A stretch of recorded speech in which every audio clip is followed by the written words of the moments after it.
The drive to Alex's house felt longer than it should have. My father had insisted on the visit, claiming it would be good to reconnect with family friends. I hadn't seen Alex in years, not since my childhood, though his name often came up in family conversations. He's successful, Dad would say. Disciplined. A role model. As I parked in front of his modern suburban home, I wondered how much of that image was true. Alex greeted me at the door with an easy smile, the kind that made it impossible not to like him. His presence was commanding. Tall and broad-shouldered, he had the kind of effortless confidence that seemed to fill the space around him. "You've grown up," he said, his voice warm yet teasing. I half expected a shy teenager, but look at you, a man now. The comment caught me off guard, but I laughed it off. "Thanks for letting me crash here," I said, stepping inside. The house was immaculate, decorated with a mix of modern furniture and personal touches, framed photos, art pieces, and books neatly stacked on shelves. It felt lived in but not cluttered, a reflection of someone who valued both comfort and control. "Make yourself at home," Alex said, leading me to the guest room. "Bathrooms down the hall. If you need anything, just ask." As he walked ahead of me, I couldn't help but notice how well he carried himself, his movements deliberate, his posture straight. I felt a strange unease, a tension I couldn't quite place. Shaking it off, I focused on unpacking my bag, determined to avoid overthinking. That evening, over dinner, we caught up on the years we'd missed. Alex asked about my studies, my plans for the future, and my hobbies, listening with an intensity that made me feel both seen and exposed. He shared stories about his work in real estate and his travels, sprinkling in bits of humor that kept the conversation light. Yet, there was something about his gaze, steady, piercing, that left me feeling as if he were assessing more than just my words. "You're quiet," he said at one point, pouring himself another glass of wine. "Thinking about something?" I hesitated, unsure how to answer. "Just adjusting, I guess. It's been a while since I've been in this kind of setting." Alex smiled, his expression unreadable. "Well, I'm glad you're here. It's nice to have company for a change." The rest of the night passed uneventfully, but the unease lingered. Alex was kind, even charming, but there was an undercurrent to our interactions that unsettled me, a subtle weight behind his words, his gestures, as if he were always one step ahead, guiding the rhythm of the evening. The next morning, I woke early, eager to shake off the awkwardness of my thoughts. I stepped out of my room, intending to make coffee, but paused when I heard the sound of running water coming from the bathroom. The door was ajar, steam curling into the hallway. Before I could turn away, Alex emerged, his body wrapped in nothing but a white towel slung low around his hips. For a moment, the world seemed to freeze. His skin was still damp, droplets of water trailing down his chest and abs, every muscle defined like a sculptor's masterpiece. He caught my eye and smirked, as if completely unbothered by the situation. "Morning," he said casually, brushing past me. The faint scent of his body wash lingered in the air. "Morning," I mumbled, my voice barely audible. I stood there, rooted to the spot, as he disappeared into his room. My heart was pounding, a mix of embarrassment and something I couldn't quite name. The image of him stayed with me as I made coffee, each detail etched into my mind no matter how hard I tried to push it away. I felt ridiculous, like a teenager with a crush, unable to control my thoughts. This was Alex, my father's friend, a man I'd been told to look up to. And yet, I couldn't shake the warmth that crept into my chest every time I thought of him. Over the next few hours, I avoided him as much as possible, retreating to the guest room under the guise of needing to work on my laptop. But even then, my concentration wavered. My mind kept returning to that moment in the hallway, to the effortless way he carried himself, as if oblivious to the effect he had on others, or fully aware of it.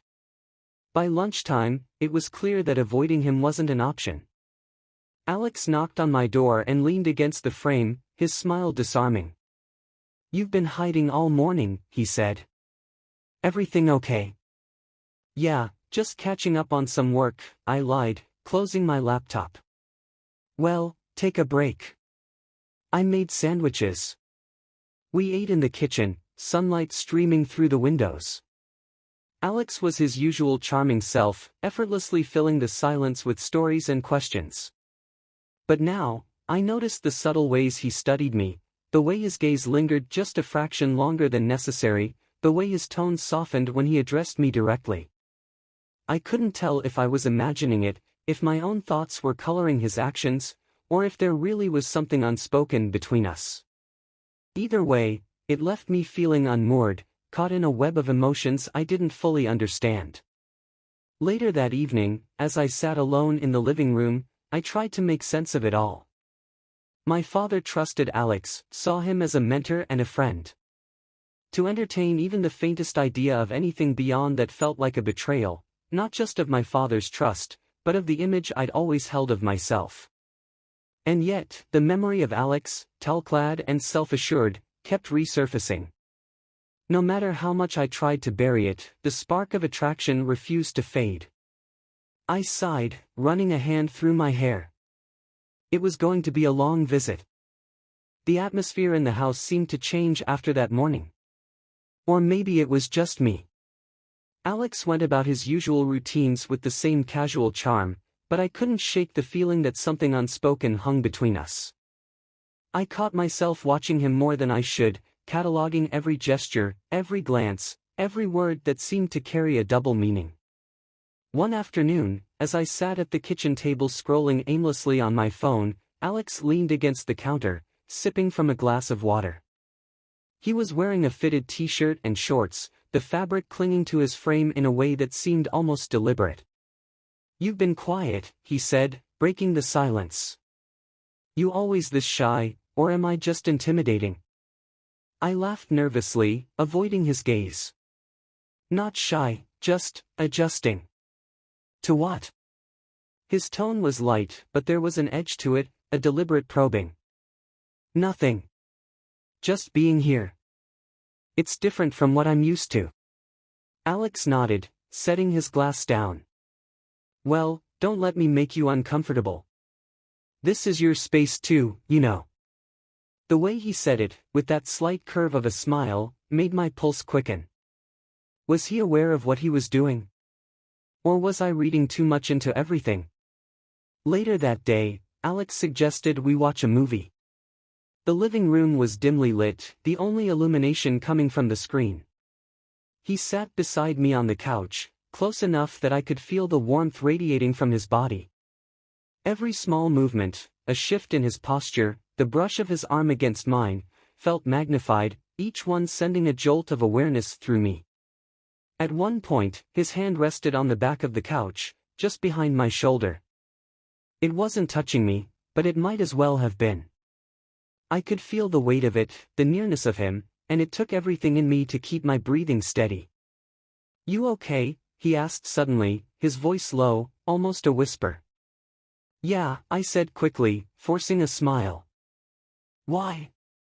You seem tense." His eyes met mine, and for a moment, the rest of the world seemed to fade away. I looked away, my heart racing. "Just tired, I guess." He didn't press further, but the way his gaze lingered felt like a silent acknowledgement, as if he knew exactly what was running through my mind. The days passed in a blur of small moments like this, moments that felt ordinary on the surface but were charged with an undercurrent of something far more dangerous. Alex seemed to relish in the subtlety of it, the quiet tension that crackled between us. A touch on the shoulder, a compliment that lingered too long, a glance that said more than it should. One evening, after dinner, I offered to help with the dishes. Alex stood beside me at the sink, rinsing plates while I dried them. The space was small, forcing us closer together than necessary. "You've been a good guest," he said, his tone casual. "Thanks," I replied, focusing on the plate in my hands. "But I think you're holding back," he continued, his voice softer now. "You don't have to, you know." I froze, unsure how to respond. What do you mean? He turned to face me, his expression unreadable. I mean, you don't have to feel like you're walking on eggshells around me. Whatever's on your mind, just say it. For a moment, I considered telling him the truth. That I couldn't stop thinking about him. That I felt guilty and confused and completely out of my depth. But the words caught in my throat, and I simply nodded. Okay, I said, my voice barely audible. He held my gaze for a moment longer before turning back to the sink. But something had shifted. The tension that had been simmering beneath the surface was now palpable, impossible to ignore. That night, I lay awake in bed, replaying every interaction, every word, every look. The lines between reality and fantasy blurred, and I couldn't tell if I was imagining things or if there really was something unspoken between us. The next morning, I woke to find Alex in the living room, sitting on the couch with a mug of coffee in hand. He looked up as I entered, his smile as warm as ever. Morning, he said, patting the seat beside him. Sleep well? Yeah, I lied, sitting down. We talked about nothing in particular, work, the weather, plans for the day. But even in the most mundane topics, there was an intimacy to the conversation, a sense of closeness that felt both comforting and dangerous. At one point, he reached over to adjust the blanket draped across the couch, his hand brushing against mine. It was the lightest of touches, so brief it could have been accidental. But the electricity that shot through me was undeniable. You're tense again, he said, his voice teasing. Sorry, I said, pulling my hand away. Don't be. His tone was softer now, almost soothing. You don't have to be. I looked at him, my heart pounding. There was something in his eyes, an invitation, a challenge, a question I wasn't sure I was ready to answer. Before I could respond, he stood, stretching lazily. I'm going for a swim, he said, his voice light again. You should join me. It's a good way to clear your head. I nodded, unsure of what else to say. As he walked away, I couldn't help but feel that we were approaching a precipice, a point of no return. And I wasn't sure if I wanted to stop myself from falling. The pool shimmered under the late afternoon sun, its surface reflecting the sky in rippling shades of blue and gold. I stood at the edge, watching Alex glide through the water with effortless grace. He moved like someone entirely at ease in his body, every stroke deliberate and smooth. Come on in, he called, his voice carrying over the water.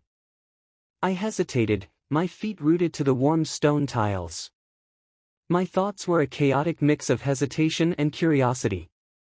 The idea of sharing this space with him, so exposed and vulnerable, both thrilled and unnerved me. You're overthinking again, Alex said, his tone light but firm. He leaned against the edge of the pool, water dripping from his hair and trailing down his chest. Just jump in. I promise it's not that deep. The double meaning in his words wasn't lost on me, but I nodded, stepping back to take off my shirt. I felt his eyes on me as I entered the water, the coolness biting at my skin before it gave way to a gentle warmth. For a while, we swam in silence, the water a barrier between us. But even then, I was acutely aware of him, of the way he moved, of the way his presence seemed to fill every corner of the pool. Eventually, he floated closer, his movements slow and unthreatening. Feel better? He asked, his voice low. I nodded, though my heart was racing. Yeah. It's nice. He smiled, his gaze steady. You don't have to keep your guard up, you know. I'm not here to judge you. Something about his tone, so gentle and sincere, made me look away. I'm not sure what you mean. Yes, you do. His words were soft but firm, like a hand pressing against a locked door. I turned to face him, my breath catching in my throat. The distance between us had disappeared, and I could see every detail of his expression, the warmth in his eyes, the faint curve of his lips, the calmness that masked something far more deliberate. Alex, I started, unsure of where I was going. It's okay, he said, his voice barely above a whisper. Whatever you're feeling, it's okay. The words hung between us, heavy and unspoken. I felt the pull of him, the inevitability of what was about to happen. And then, before I could stop myself, I closed the gap. The kiss was tentative at first, a hesitant meeting of lips that quickly gave way to something deeper. Alex's hand found the back of my neck, his touch firm but gentle, as if guiding me through uncharted territory. The water around us seemed to disappear, the world narrowing to the space we occupied. When we finally broke apart, I could barely breathe. Alex looked at me with a mixture of amusement and something deeper, something that made my chest tighten. That wasn't so hard, was it? He said, his voice teasing but kind. I shook my head, still too stunned to speak. The rest of the afternoon passed in a blur. We didn't talk about what had happened, but the air between us crackled with unspoken understanding. Every glance, every touch, every word seemed to carry a new weight, a new significance. Later that evening, as we sat on the couch, Alex handed me a glass of wine. "You're quiet again," he said, sitting beside me. I took a sip, avoiding his gaze. "Just thinking." "About?" I hesitated, unsure how much to reveal. "About this. About what it means." Alex leaned back, his expression calm. "It means whatever you want it to mean. There's no right or wrong answer." "But what about my father?" The words tumbled out before I could stop them. "He trusts you." "He'd never." "This has nothing to do with him," Alex interrupted gently. "This is about you and me. Nothing else." His words should have comforted me, but they only added to my confusion. I wanted to believe him, to trust that what we had was separate from the rest of the world. But the guilt lingered, a shadow that refused to be ignored. "You're overthinking again," Alex said, his voice soft. "Just let yourself feel it.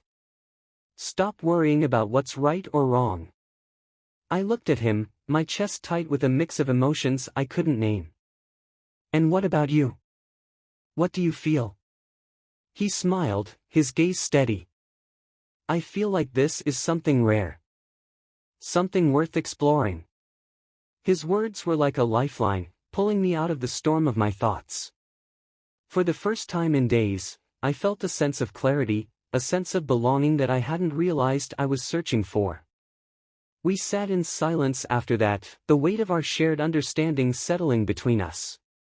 The house around us felt smaller, more intimate, as if it had become a world of its own. By the time I went to bed that night, the guilt had faded, replaced by something stronger, something I couldn't yet name but was no longer afraid to face.